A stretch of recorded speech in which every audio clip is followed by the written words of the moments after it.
નમસ્કાર મિત્રો, education with Jignesh Sharma તમારું સ્વાગત છે ને હું છું જિગ્નેશ. મિત્રો, ગુજરાતની પ્રાથમિક શાળાઓમાં જ્ઞાન સહાયકની ભરતી જે અગાઉ આપણે જીઆરની વાત કરી હતી, નવો જીઆર જે છે એમાં જે સુધારો જે કરેલો હતો એ અંતર્ગત ભરતી જે છે એ જાહેર થઈ ગઈ છે. અને આ જ્ઞાન સહાયકની જે વેબસાઇટ છે એ pre-gnansahayak.ssgujarat.org છે. વેબસાઇટ ઉપર લોગિન કરશો એટલે આ પ્રકારનું ઇન્ટરફેસ તમને જોવા મળવાનું છે, એક નવા ઇન્ટરફેસ સાથે. તો જ્ઞાન સહાયક ભરતી જે છે કરાર આધારિત ભરતી છે અને તાત્કાલિક ભરતી જે છે આ પૂર્ણ કરવાની છે. એની આખી જે છે એ ગાઈડલાઇન જે છે એ બહાર પાડવામાં આવેલી છે. તો તમે આ પેજ જો ખોલશો તો અહીંયા તમને તમામ જાણકારી જે છે અહીંયા તમને મળી રહેવાની છે. અહીંયા જમણી સાઈડ જે લખેલું છે એડવર્ટાઇઝમેન્ટ છે, એટલે કે જે પેપરમાં જાહેરાત આપી હતી એ છે. પછી વિગતવાર જાહેરાત જે છે એ આપણે એની ચર્ચા કરીશું. પછી જે પણ વેકન્સી જે છે એ અલગ અલગ વિભાગમાં જે છે એ વેકન્સી સરકારી પ્રાથમિક શાળા છે, આશ્રમ શાળા જે છે, ગ્રાન્ટેડ શાળાઓ છે, તમામની જગ્યાઓ જે છે એ અહીંયા આપેલી છે. ટોટલ કેટલી જગ્યા છે એની પણ ચર્ચા આપણે આ વિડીયોમાં કરીશું. તો સૌથી પહેલાં આપણે વાત કરીએ એની વિગતવાર જે નોટિફિકેશન જે છે એની આપણે વાત કરી લઈએ કે શું શું સૂચનાઓ છે, તો તમને એનો ખ્યાલ આવે. તો તમે જોઈ શકો છો કે અહીંયા વિગતવાર સૂચનામાં જ્ઞાન સહાયક પ્રાથમિક કરાર આધારિત ભરતી અંગેની જાહેરાત અન્વયે સુધારા ઠરાવ જે કરવામાં આવેલો હતો 3/6/26ને મેન્શન કરેલો છે. અને 11 માસ માટે કરાર આધારિત જ્ઞાન સહાયકની ભરતી માટે પસંદગી યાદી તેમજ પ્રતીક્ષા યાદી તૈયાર કરવા માટે જાહેરાત જે છે આપવામાં આવેલી છે. અને ફોર્મ જે છે આજથી ભરાવાના શરૂ થઈ ગયેલા છે, એટલે કે 11/6/26ના રોજ બપોરે 2 વાગ્યાથી લઈ અને 17/6/26ના સાંજ સુધીમાં જે છે એ ફોર્મ ભરાવાના ચાલવાના છે, જે વેબસાઇટ આપણે હાલ વાત તમને કરેલી છે. અરજી કરતાં પૂર્વે જે સૂચનાઓ આપવામાં આવેલી છે, સૂચનાઓની આપણે વાત કરીએ તો સૌથી પહેલાં શૈક્ષણિક લાયકાત અને વ્યવસાયિક લાયકાતની વાત કરી લઈએ.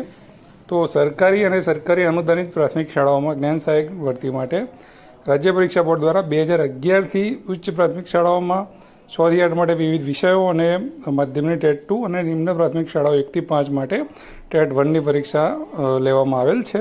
તે પૈકી જે ઉમેદવાર જે વિષય અને માધ્યમની ટેટ 2ની પરીક્ષા પાસ કરેલ હોય તે જ વિષય અને માધ્યમ માટે ઉચ્ચ પ્રાથમિક શાળાઓ માટે ઉમેદવારી નોંધાવી શકશે, તેમજ ટેટ 1 પાસ કરી હોય તો 1 થી 5 માટે ઉમેદવારી નોંધાવી શકશે.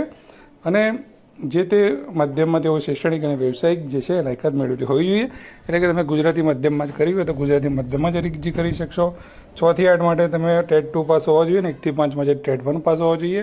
સૌથી મહત્ત્વની બાબત અહીંયા એ છે કે 2011થી લઈને અત્યાર સુધીની તમામ ટેટ પાસ ઉમેદવારો જે છે એ આની અંદર ફોર્મ ભરી શકવાના છે. આ મોટામાં મોટો જે છે ફેરફાર છે.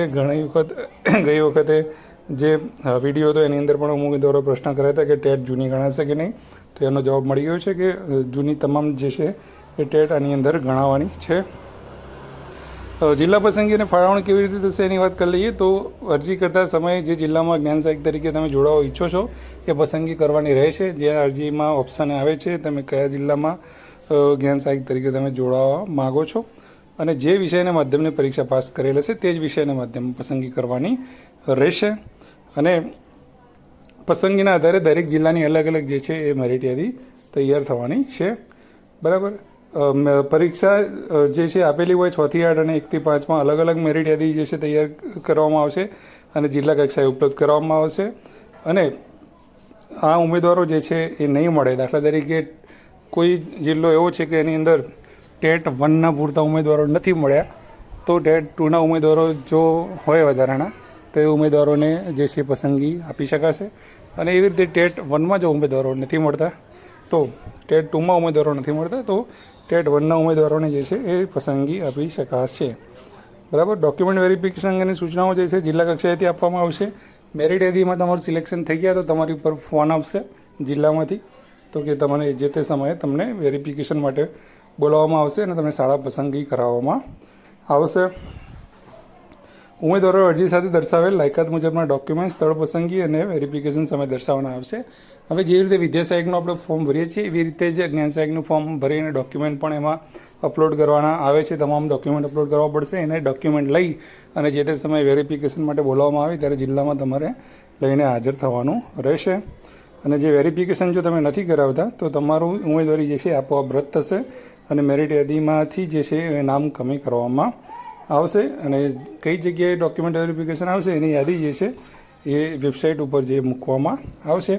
પગાર ધોરણની વાત કરો તો 21,000 જે રીતે ઉચ્ચક માનદ વેતન મળવાપાત્ર છે, બરાબર છે. વેકેશનનો એમાં પગાર જે આપતા નથી.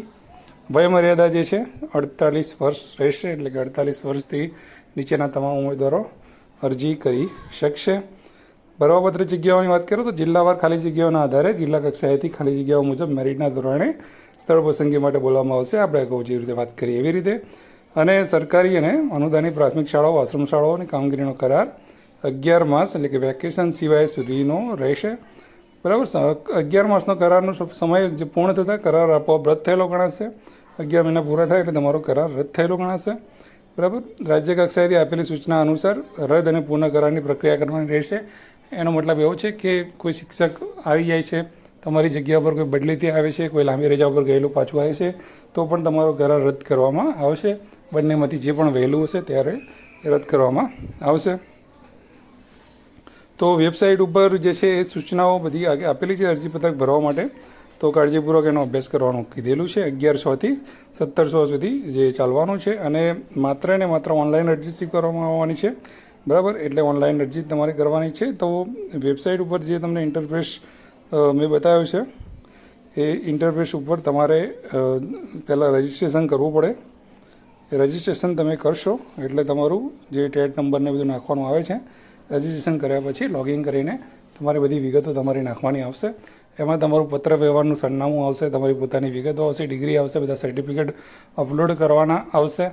કયા જિલ્લામાં તમે જ્ઞાન સહાયક તરીકે જોડાવા માગો છો એ પણ એમાં જિલ્લાનું નામ પણ નાખવાનું આવશે. એ તમામ તમે અહીંયા ફોર્મ ભરવાનું સ્ટાર્ટ કરશો એટલે તમને ખ્યાલ આવી જશે. હવે આપણે વાત કરીએ કે જગ્યાઓ જે છે એ કેટલી છે, કયા વિભાગમાં કેટલી છે. તમે અહીંયા વેબસાઇટ ઉપર જઈને જોશો ડિટેલમાં તો તમને ખ્યાલ આવી જશે.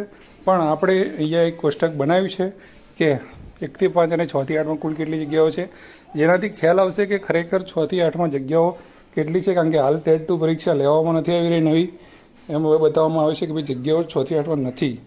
પણ હવે અહીંયા જોવાથી આપણને ખ્યાલ આવશે કે એકચ્યુઅલીમાં કેટલી જગ્યાઓ છે. તો અહીંયા મેં રજૂ કર્યું છે, તમે જોઈ શકો છો કે શાળાનો પ્રકાર અહીંયા જે જ્ઞાન સહાયક ભરવાના છે કેટલી જગ્યાઓ બતાવવામાં આવી છે અલગ અલગ શાળાઓમાં. તો આશ્રમ શાળાઓની વાત કરીએ સામાન્ય, તો એમાં આશ્રમ શાળામાં 1 થી 5માં 107 અને 6 થી 8માં 191 મળીને કુલ 298 જગ્યા છે. સરકારી પ્રાથમિક શાળાઓની વાત કરીએ તો 1 થી 5માં 11,230 જગ્યાઓ બતાવવામાં આવી છે અને 6 થી 8માં 2,464 જગ્યાઓ બતાવવામાં આવી છે. તો કુલ જે છે 13,694 જગ્યાઓ સરકારી પ્રાથમિક શાળાઓમાં હાલમાં જ્ઞાન સહાયકમાં બતાવવામાં આવી છે કે 6 થી 8માં 2,464 જગ્યાઓ ઓલ ઓવર ગુજરાતમાં ખાલી છે હાલની તારીખમાં, બરાબર. ગ્રાન્ટેડ પ્રાથમિક શાળાઓની વાત કરીએ તો 1 થી 5માં 277 અને 6 થી 8માં 1,057 એમ કરીને 1,334 જગ્યાઓ છે. મોડેલ ડે શાળાઓમાં 6 થી 8માં 27 છે. મોડેલ શાળાઓમાં 149 છે 6 થી 8માં.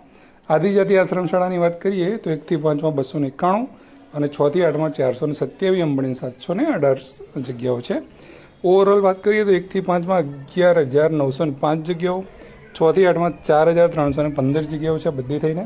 અને કુલ જ્ઞાન સહાયક ટોટલ ભરતીની વાત કરીએ તો 16,220 જગ્યાઓ જે છે એ ભરવા માટે આ જાહેરાત આપવામાં આવી છે. જો કે અલગ અલગ જિલ્લા વાઇઝ છે, એટલે જે તે જિલ્લાની જ જગ્યાઓ જે છે ફાઇનલ ગણાશે. તો વાવ-થરાદ જે છે, કચ્છ જે છે, બનાસકાંઠા જે છે, દાહોદ જે છે, છોટાઉદેપુર છે, મોટા મોટા જિલ્લાઓમાં ઘણી બધી જગ્યાઓ છે. હવે વિદ્યા સહાયકના જે છે એ PMLની ઉમેદવારો રાહ જોઈ રહ્યા છે અને જ્ઞાન સહાયક પણ અત્યારે આવી ગયું છે. હવે ઘણા લોકો પૂછતા હોય છે ફોન કરીને, મેસેજ કરીને કે અમારે આમાં જોડાવવું જોઈએ કે નહીં, શું કરવું જોઈએ. તો એ તમારી અંગત મરજીની વાત છે. હું કોઈને રોકતો નથી કે કોઈને જવાનું પણ કહેતો નથી. તમે ફોર્મ ભરીને એમાં હાલ પૂરતા નોકરી તમે લઈ શકો છો. જોકે તમારી નોકરી જે છે વિદ્યા સહાયકની એની અંદર કોઈ બાધારૂપ આ વસ્તુ બનવાની નથી, બરાબર છે. જે જગ્યાઓ જે છે ભરતી આપેલી છે એટલે એ પૂર્ણ કરવાની થશે જ અને જે છે ઉમેદવારો જે પૂરી કરાવશે ભરતી. હાલ પૂરતા જ્ઞાન સહાયક છે. જો તમે કોઈ નોકરી ચાલુ ના હોય, હાલ તમે બિલકુલ ઘરે બેસી રહ્યા હોય તો કોઈનું પણ સાંભળ્યા વગર તો નોકરી તમે ચાલુ કરી શકો છો. તો આગળ વિદ્યા સહાયકમાં પણ તમે નોકરી લાગી જવાના છો. તો આથી તમામ માહિતી, હજુ કોઈ પણ પ્રશ્ન હોય આ બાબતે તો કોમેન્ટમાં જરૂરથી જણાવજો. વિડીયોને લાઇક અને શેર કરવાનું ભૂલતા નહીં. જય હિન્દ, જય ભારત. Thank you.